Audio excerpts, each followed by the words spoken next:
You wait so many weeks to record again, and then when you finally do, it's not with your usual co-host. Isn't it ironic?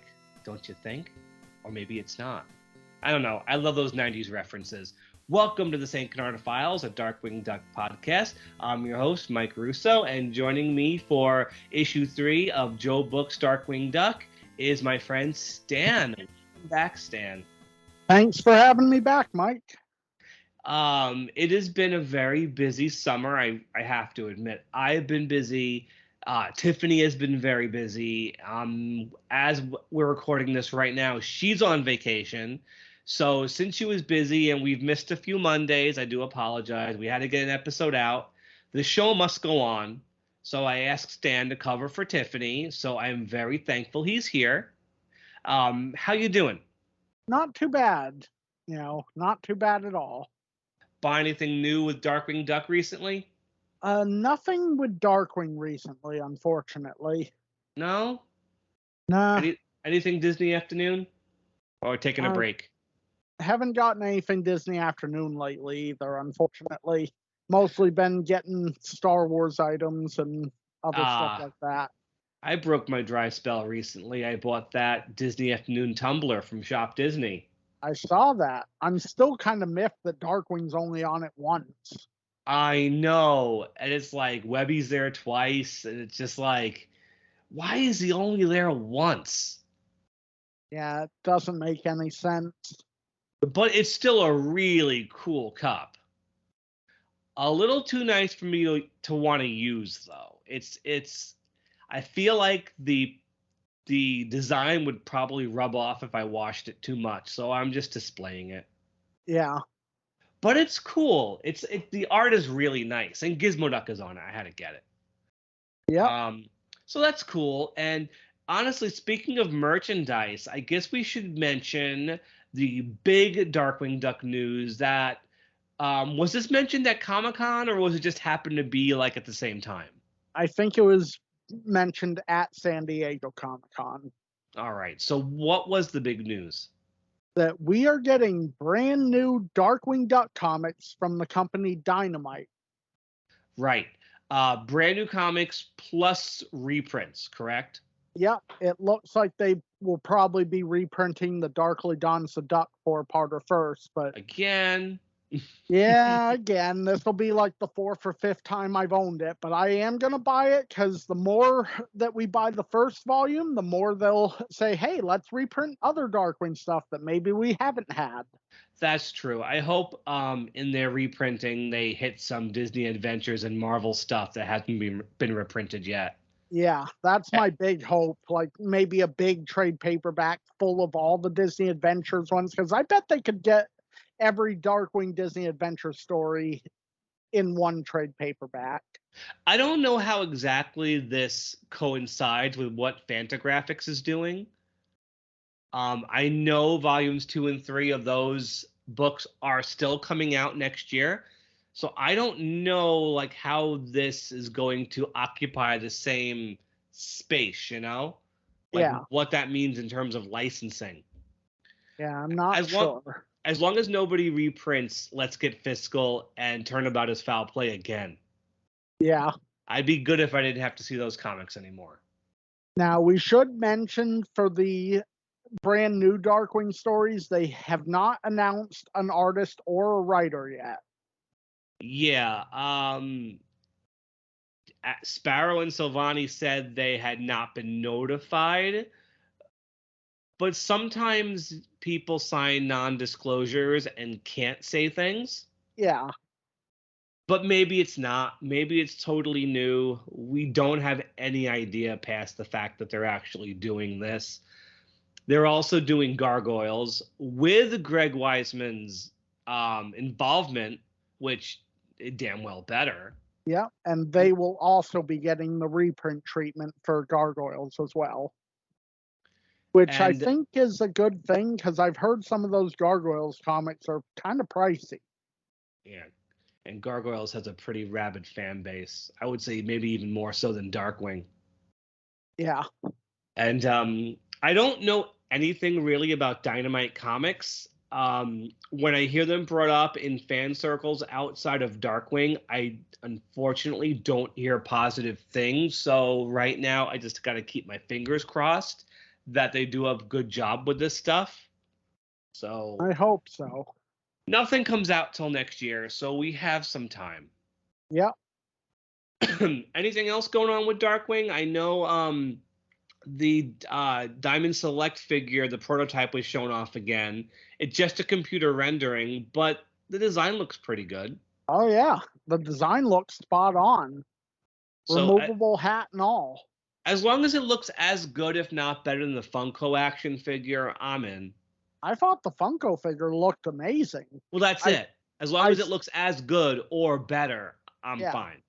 As long as he can hold his gas gun, I'll be really happy. And we know that Beast Kingdom's doing some Rescue Ranger stuff. NECA's got Yeah, the Gargoyle license. I'm So gonna say right now, I am actually excited about that Ranger plane they're making for the Rescue Rangers line.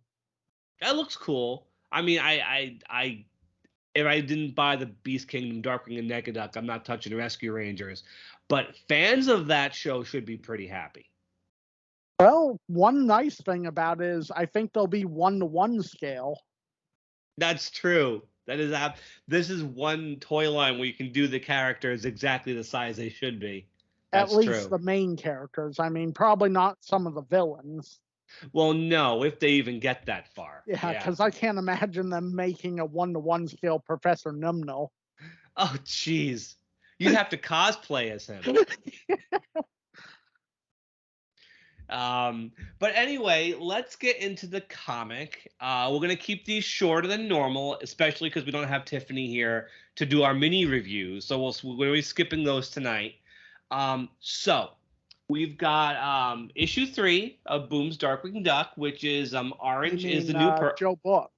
Joe. Did I say Booms? Yep. You think by now I'd know better, but it's been a few weeks.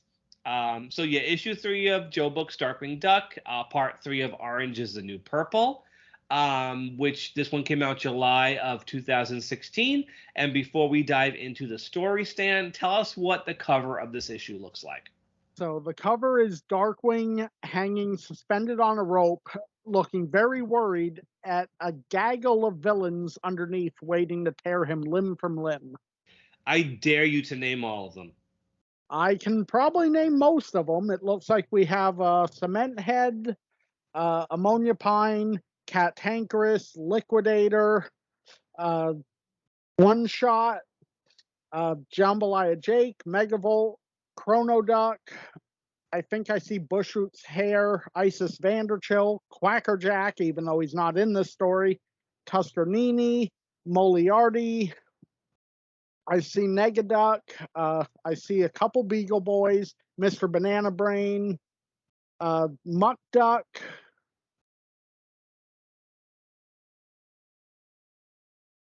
Ample Grime? I thought I don't see her. Right behind Darkwing's cape. The bowl is on her head. Oh, okay. You got Steelbeak and Suffrage. All right, I didn't see them. I think the purple hair under Darkwing's feet is Camille Chameleon, because Bushroot's off to the left. Yeah, I see that now. And I see Isis right by Darkwing's tail. Yeah, I did mention her. Oh, okay. So I think that's everybody. I think one of the largest groups. Splatter Phoenix, I think too. I see someone holding a paintbrush. Gotta be Splatter Phoenix. She's got the glove on her, the fingerless glove on too. So yeah, that's everybody. Nice. That would be really cool as a poster. It would be. Okay, so we start the same way we start issue 2 with commentary by Chip Dipson, not Dip Dobson, Chip Dipson and Durf Durfson again. You know how much I love those guys. Yeah.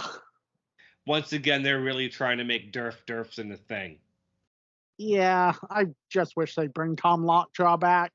See, you and me both. I hear Tom Lockjaw's voice when I hear Chip Dipson in my head, because he's basically Tom Lockjaw. Yeah. Again, Durf Durfson's kind of funny the way he mangles Launchpad's name, Yeah. but I don't think any of them here are as funny as Leg Cramp McCracken. He calls him Lynchpin McCloskey and Lectern McCoddle. Okay, again, not as funny as Leg Cramp McCracken, but see, Launchpad's trying to break into the prison. He's got a honker with him, but of course you can't break in or out of it, so his attempts are complete failures. Yep. And Launchpad's getting pretty mad that Durf is getting his name wrong over and over again. So that's as much as we're going to see Launchpad really for most of this. Yeah. The rest of the action takes place in the prison. So we're going to see Durf Durfson a little bit more later. So we pick up with Darkwing where we left him last issue at the mercy of Suffrage. Only her name is not Suffrage. I guess it's Suffrage the whole time. Yeah.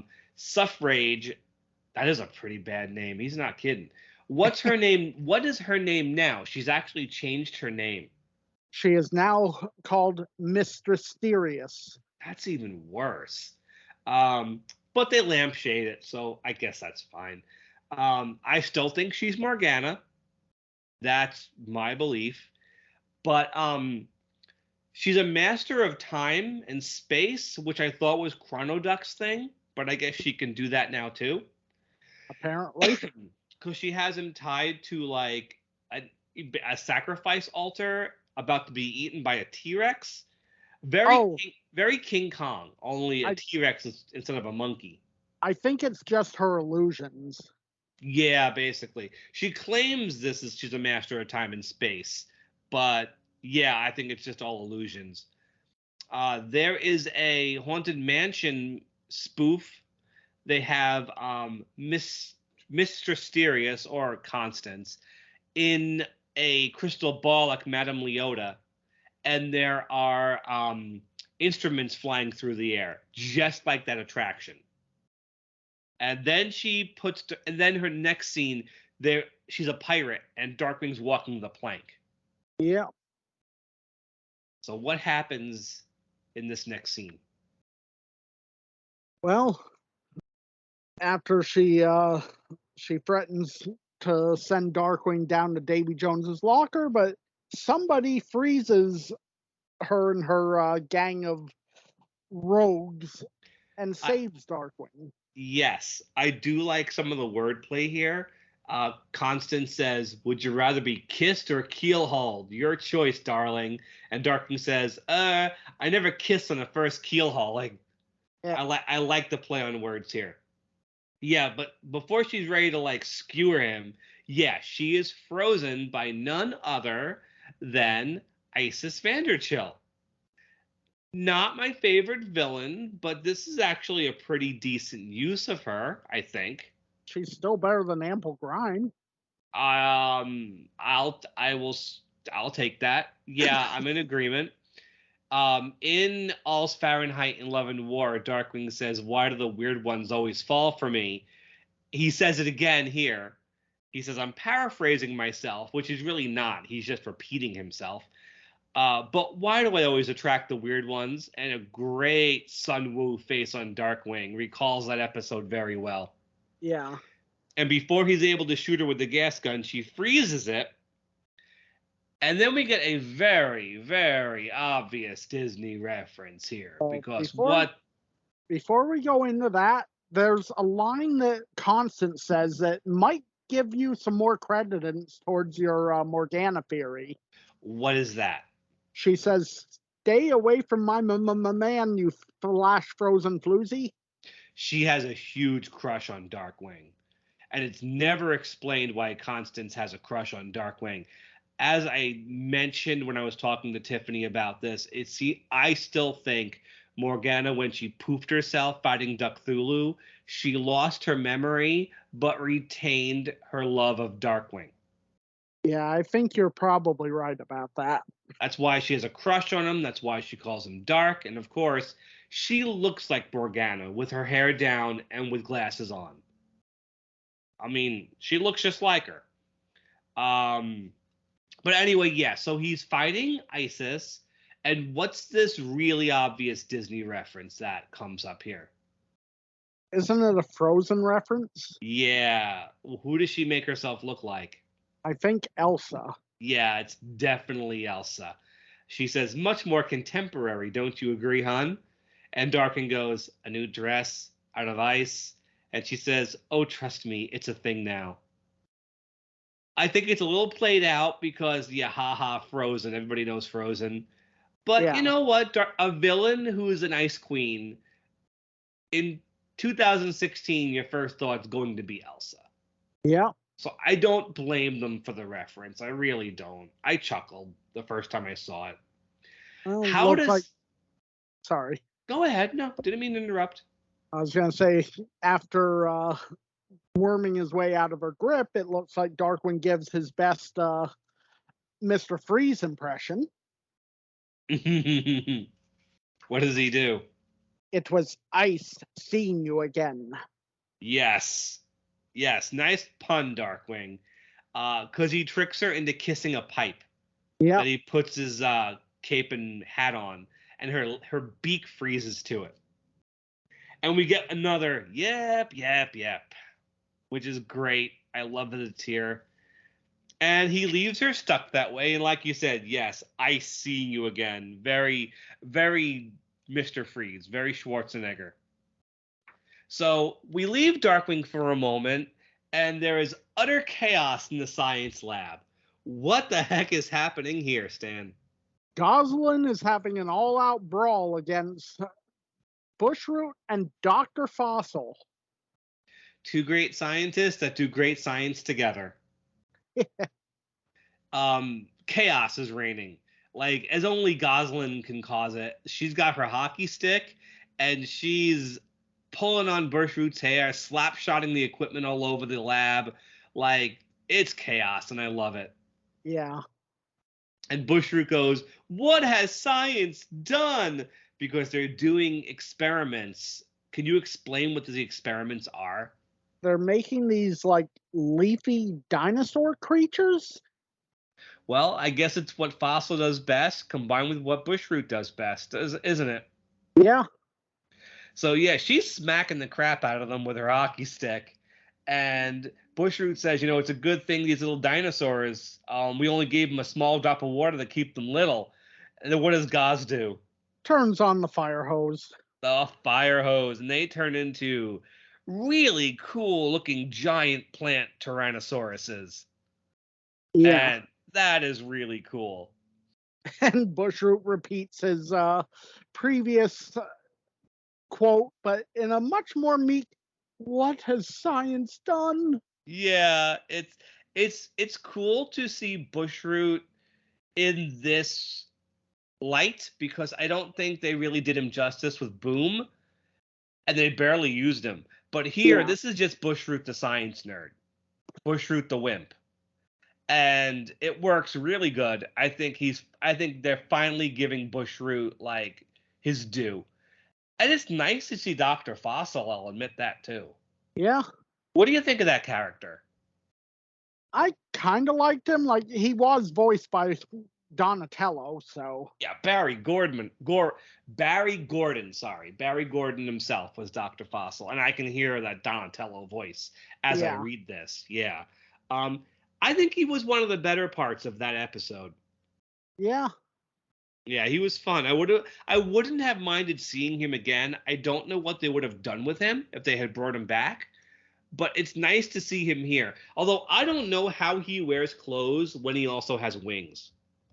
Yeah, I'm not really sure on that either. Like, even his lab coat in the episode, where do the sleeves go if he has wings?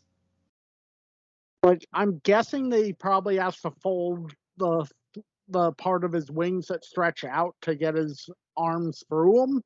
Oh, I kind of see in one shot where he crashes into Bushroot, the wings go into the sleeves, but that wasn't how it looked in the episode. But now I'm just getting super nitpicky. All right, so that was a fun scene. So now we switch over to Darkwing yet again. Who is Darkwing fighting? He's fighting One Shot. They're getting a lot of mileage out of One Shot, aren't they? Yep. He's all right. Thoughts on One Shot? I'd love to hear your thoughts on this guy. Never was a big fan of him. You know, like he's not a terrible villain, but he's certainly not one of the greats. No, not at all. And his shtick is, at this point is kind of played out. Yeah. Only throwing the same thing once. Especially since I'm gonna take a guess that the things he's throwing at Darkwing in here, he's probably thrown them before. Yes. Oh, absolutely. I mean, he throws a spoon at Darkwing and, skewers his cape. I'm sure he's thrown a spoon before and a spatula. So I love the timing of Goslin just bursting in there and goes, rain delay, very much like the show. Like she would have burst into a room and screamed something like that on the show. And I do like his exclamation of foul, foul. Yep, because she hits him with the fire hose again. Okay, so massive 90s reference here. So One Shot gets ready to throw another spoon, realizes he can only throw the same thing once, and starts digging through the spoons. And he goes, oh, come on, I need a knife, but all I have are these useless spoons. Darkwing punches him in the face and says, isn't it ironic? And, okay, 90s babies out there, what song is that referencing? I will answer it because you guys obviously can't answer me back. That is Alanis Morissette's Ironic, one of her most popular songs. Everything she sings in that song is supposed to be ironic, even though they're not. And one of the lines in the song is, it's like 10,000 spoons when all I need is a knife. And that is not irony. That's just an unfortunate circumstance. And Goslin calls out the quip as being dated, and Darkwing says, well, what can I say? I have a lot of nostalgia for the 90s. And Don't Goslin we all, says, Darkwing? don't we all? Yeah, absolutely. Now more than ever. Goslin says, you do realize that's not really irony, right? And Darkwing goes, quite you. Because you can't mention Morissette's song now these days without people saying that's not ironic, because nothing in that song is like, maybe one or two examples are ironic, but the 10,000 spoons thing certainly isn't. Right.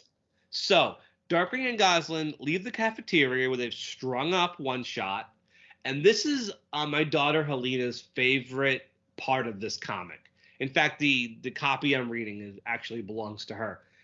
Bushroot walks past them. Clearly, he's been eaten. You see his legs and lower body walk by with a tiny, tiny head growing at the top of it. And he says, don't mind me, just walking it off, in very, very tiny font. And that's cute, because we know Bushroot can regenerate from any injury. Oh, yeah. It's really, really cute. So just as Darkwing says, at least the worst is behind us, Stan, what happens? Liquidator comes through the hose. I'm sure Tiffany loves this part because, once again, his dialogue is so on point.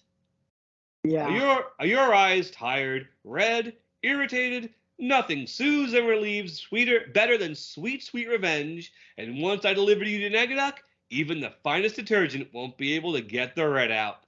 That's so amazing. We should mention to folks he's still made of soap at the moment. It's in his eyes. It is his eyes. His eyes are like bloodshot. Yeah. So he captures Darkwing and throws him to Negaduck. We don't see what happened to Goslin. And so Negaduck tells Liquidator to go get changed, go get cleaned up. Sorry, he doesn't wear clothes. So Darkwing jumps at Negaduck, and who pounds him into the ground? Cement Head. I like Cement Head. What do you think of Cement Head? He was okay. I don't really remember his episode all that much. Yeah, the episode wasn't good, but he was still a fun villain. Yeah. He was a fun villain. I ever tell you that? Darkwing smashed into the ground. I love what Darkwing says here. Where's Goslin? If you harmed one hair on her head, so help me, I'll be Smash. throw rug, apparently. Yeah, I love it. He's so much more of a cartoon than he was with Boom. I Yeah. love how they're not afraid to smash him up. Like, really, really fun. So, Negaduck has created the rail gun, which he has, like, which I guess are some of the smartest villains helping him.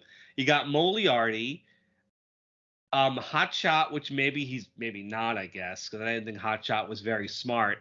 Yeah. And then you got Hammerhead welding it, and you got Negaduck wired up to it. You mean Megavolt? Megavolt, thank you. Again, it's been a while. I'm rusty. Megavolt's wired up to it. So And they're we gonna should mention that certain little kitty cats there helping as well. yes, because Mortimer wants to be bad. Yep.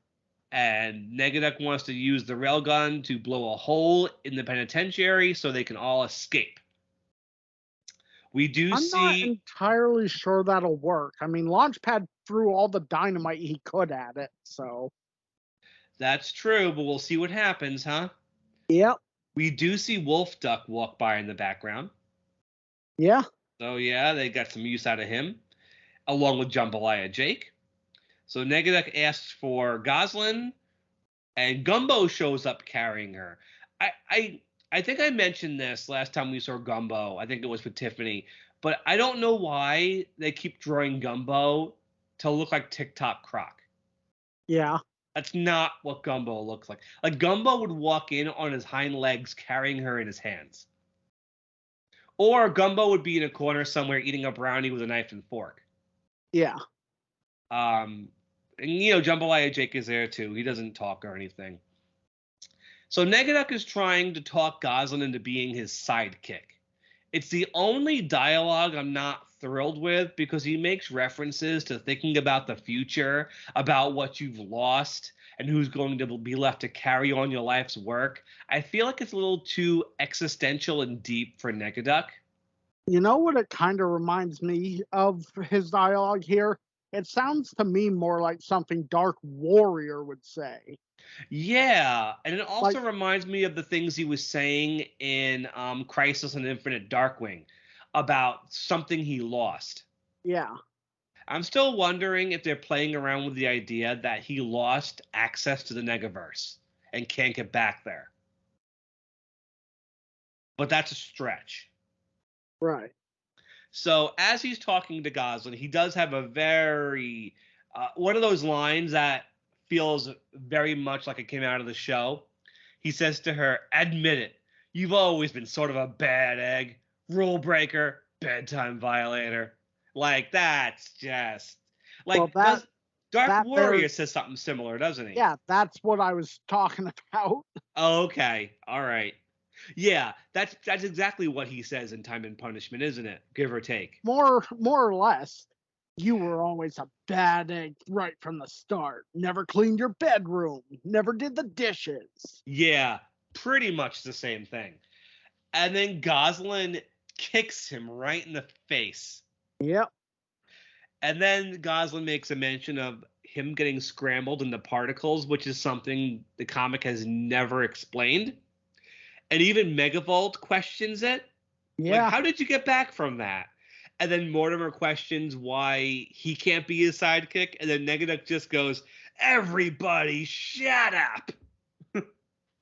Love it. So he has Darkwing and Goslin tied up, and he has Mortimer push the button to raise them up into the air. Before he does that, he scratches at Darkwing's chest. Yeah. So, of course, remember that comes into play in a moment. And I will mention that they're strung up very similar to how Roger Rabbit and Jessica Rabbit were strung up in Who Framed Roger Rabbit. Yeah, only Roger and Jessica weren't strung up in front of a giant a giant target. But is it thought same? there was a target behind them. Wasn't No, there? I think it was just the brick wall. I mean, possibly. it's the same deal. I mean, Judge Doom was pointing the dip at them, and here Negaduck is pointing the railgun at them. It's the same idea. Goslin apologizes because she thought Mortimer was a good kid. So Darkwing is like, after all, he did cut through my ropes. So we see that he actually slashed at Darkwing in order to loosen the ropes. Yeah. Darkwing says, let's get dangerous. Hits Megavolt with a boxing glove on his gas gun. And it fires the railgun, which does blow a hole in the penitentiary. Huh, so I guess they did find something to break it. And Launchpad thinks that's Darkwing's signal flare. This calls back the very first Ducktales story arc, when Launchpad's trying to get his plane started when they're in the Valley of the Golden Sun, Yeah. and doesn't see their signal flare because he's underwater fighting a snake. At the end of the episode, a giant geyser of gold shoots up in the air. Launchpad sees it, and he thinks that's Scrooge's rescue flare. The same way he does here. That's a pretty good callback. Launchpad wouldn't see the actual signal, but he would see something unrelated and think that's the signal to save everybody. I don't know if it's intentional, but if it was, that's like Launchpad full circle, man. Yeah. It also is kind of a cool thing I noticed with you saying that. Launchpad's a bit like DW too, like that, where DW will find a small crumb but won't notice an enormous flag. The two of them are very similar, even though Darkwing wouldn't admit it. In terms of how aware they are of their surroundings, the two of them are pretty similar. So they can't fire the railgun a second time because Megavolt has to recharge, and he's been knocked out briefly. Yep. Wolf Duck gets a line. He's so tiny in the drawing, but he actually asks, how are we going to all get out of here? I wonder what his voice is supposed to sound like. I'm not sure.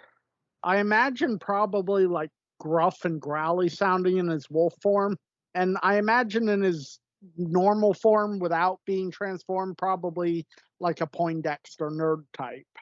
I would like love it if he was on the show, if his wolf form sounded like Taz. Because they had Jim. Yeah. So Negaduck asks Liquidator to raise the tide, which kind of out of character. He does by hitting the water main with an axe, which surprised me because you'd think being able to control water, he would have just used the water to burst the pipes. Yeah. I know it's really pedantic of me. It's very nitpicky. At least he still has accurate dialogue. Oh, yeah. And he even has a trademark insignia next to his name when he says it. Yeah. Liquidator Brand Evil, Plan Insurance, your greatest liquid asset in these troubling times. Very cool. So the penitentiary starts to flood, and we see lots of villains like holding on to things so they can float in the water. We see Lilliput, we see Ammonia Pine, we see Hammerhead, we see Ample Grime, we see Animatronic, a few Beagle Boys, Bushroot and Megavolt. Look in the first panel of this page. There's a eagle-looking character next to Negaduck. Who do you think that is? He looks vaguely familiar, but I'm not sure where I've seen him before. Man, I feel like of all people, I should know this, but I can't. Either way, the water is rising, so Darkwing uses the gas gun to save himself, Goslin, and Mortimer. Yep. And just as they get out of the water, Isis shows up and grabs Darkwing. Yep. And she goes, "Don't leave me, Darkwing. You're the only thing that could warm my icy heart." And he goes, "I can't believe I'm about to say this, Isis, but you really need to chill." And he like swings her over his shoulder right into the water. Yeah. And which has the consequence of doing what? Freezing everybody in ice. We see more villains again. I mean, a few of them. We see Hotshot. Why don't we see Fly Girl? I'm not sure. We don't see her at all. We see Hoof and Mouth. We see both of them. Animatronic again. And the Beagle Boy. And Negaduck 2, he goes, nuts. Yeah. And somehow Chameleon got back to normal. She isn't like a little pile of sludge anymore. Yeah. And okay, so we see the thunderquack at the top of the panel. Obviously, all the characters are rescued, the good guys at least. Yep. Warden Dullard stages another press conference to explain that even though there was a hole blown into the penitentiary, it was not a breakout. It was a break-in.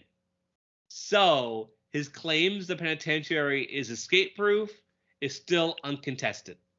This guy's a moron. Yeah, especially since we see in the very next panel, someone is not in their cell anymore. No, Fluffy is long gone, and Yep. answering my question as to why he doesn't have a lisp anymore, there's a book saying speech therapy in his cell. Yep. He also doesn't notice that Negaduck is walking around the crowd, and nobody notices that he's there. Yeah, getting coffee no less. Yep, just very casually. Again, very Darkwing Duck. Though Megavolt notices. Yeah, he goes, I don't get it. Why are you still here? So Negaduck explains his long-term plan is to play the long game because every mastermind needs a secret base. And his final line is, and as for what comes next, I can't think of a better place to be.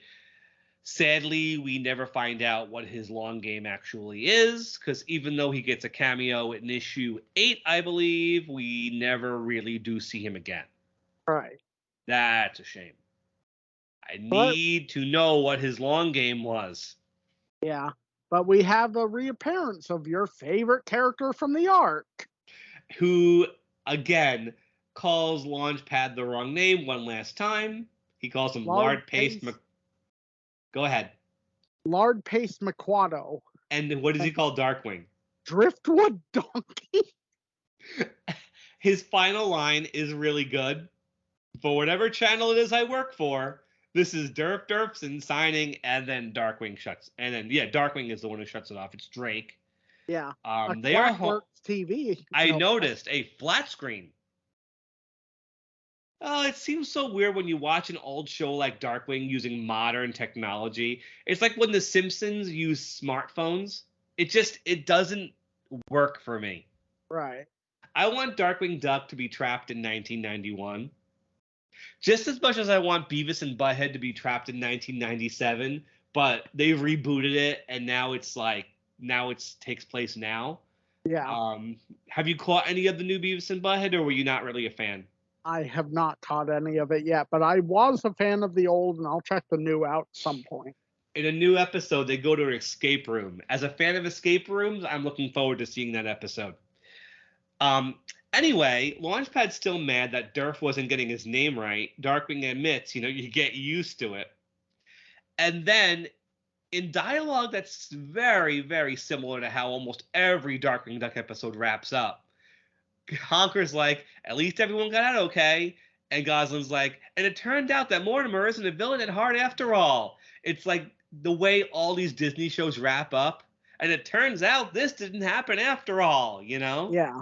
It has a very 90s Disney afternoon feel to the dialogue. And it's like, I can even hear like the Darkwing Duck end music, like as the show's wrapping up, like even in my head. But we do get a curveball. How does the story actually end? So we see Mortimer walking down the sidewalk with his backpack, which looks to be a little oversized. And it turns out he's carrying somebody. I wonder who it is. I see whiskers poking out of the backpack. Yeah. And just as Drake is saying that he wagers Mortimer is going to steer clear of such things, he's referring to villainy, from now on. What Mortimer and Fluffy will be doing, we get a hint a few issues from now, but once again, we never find out. That's just what comes with the territory when a comic is canceled after 8 issues. Yeah. What a shame. But we do have to wrap up. We want this one in short. Stan, quickly, give us a gas canister rating for this one. I would give this one a solid 4. Okay. I actually would do the exact same thing. Any particular thoughts on your end on that one? I think it wrapped up just about everything we need to see from the prison arc. We got to see the villains shine. it didn't seem like for all the ones they showed, each one got to do something. Yeah. I love the fact that in this whole, not just this arc, but the whole comic, they're writing Darkwing and the other characters correctly. You're hearing Darkwing use his trademark things like yep, yep, yep, or suck gas. Your Liquidator's talking in brand speak. Even Negaduck's finally sounding like Negaduck. I can Yeah. hear Cummings doing that voice. I couldn't at Boom.